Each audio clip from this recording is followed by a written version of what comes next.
Welcome back to Reviews and Rankings with Robbie Sobel, and today I give you a special trailer reaction for the unearthing of a long-lost George A. Romero film, The Amusement Park.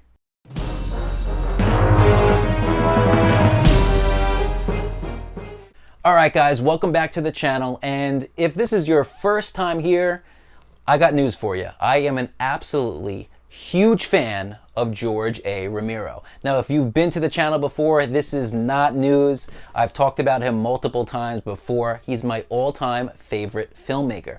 And I make sure to use that term filmmaker because he was more than just a director. George Romero also acted in his films, he wrote most of his films, and during the earlier part of his career, he handled all of the editing. So he really was a complete artist.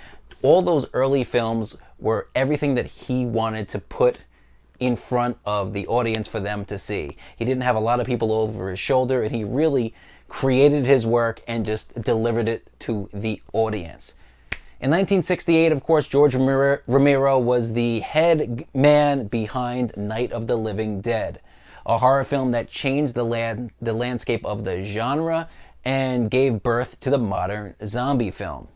Now, it wasn't until 10 years later in 1978, when Dawn of the Dead came out, that George Romero had another hit on his hands that was at the level of Night of the Living Dead. But during that decade, George Romero did put out a lot of quality work. The Crazies that came out in the early 1970s is a film that I still hold near and dear and find it very relevant considering the COVID-19 outbreak and pandemic of the last decade. 1977, 1978, a vampire film, Martin, was released, and that film was actually George Romero's favorite of all of his own personal filmography. There's other films in there like There's Always Vanilla and Season of the Witch that, while not on the level of The Crazies and Martin, are movies that I think you should give a shot, especially if you're into 70s exploitation films and horror films and a fan of George Romero himself. However, in 1973, the Lutheran Church commissioned George Romero to put together a short film about aging and how people deal with getting older and the reactions of others around them and how society really judges the elderly. Unfortunately for George Romero, when the finished product was presented to the church, they pretty much freaked out. They said, this is not what we wanted. Obviously, George Romero and his films in the horror genre are going to clash with the church, especially in the 1970s. So this was a film that was shelved and never seen for decades. And even being a big George Romero fan like myself, I had never even heard of it. It was just a couple of years ago that this film was brought back to life and shown to a limited audience theatrically. And the news broke today that in June 7th, I believe it is, I'll put the actual date around here, the Amusement Park will be shown on Shudder. If you're not a fan or a subscriber of Shudder, I'd highly recommend you do so. It's like $5 or $6 a month. It's basically the Netflix for horror fans. Personally, I have over 1,600 horror films on Blu-ray, DVD, and VHS, and I still subscribe to Shudder because they're constantly pumping out quality, exclusive content and gems like The Amusement Park. It's important that we double down and support independent filmmaking, especially in the horror genre. So the news came out today from Bloody Disgusting that the Amusement Park will be on Shudder, and with that came a trailer. So of course I had to give it a shot. I worked all day today, just got out of the shower, popped on my Blockbuster gear, and I am here for you because there is no way that I'm going to let any time pass before checking out the latest from George A. Romero. Well, kind of latest. Let's check out the trailer for The Amusement Park.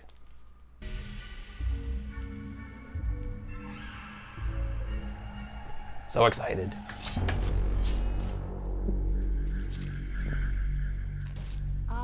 Two young lovers. You want your fortune told. We want to see what So our life 70s. looks like. What part of life? When we get old. Are you sure? Yeah. You must see it all to the end. There's nothing outside. I'm going outside anyway. There's nothing outside. nothing. One of these times, the door will open in your life, and you will step into the amusement park. That's the lead actor, co-star of Martin, also appearing here in the amusement park. Full of hope, anticipation for the future, and curiosity for what you will find there.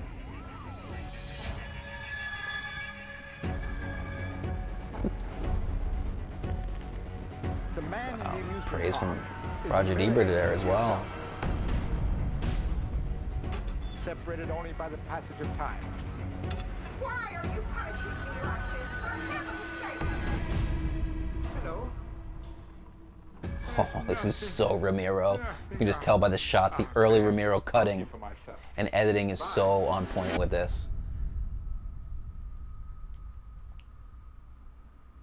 I'll see you in the park someday.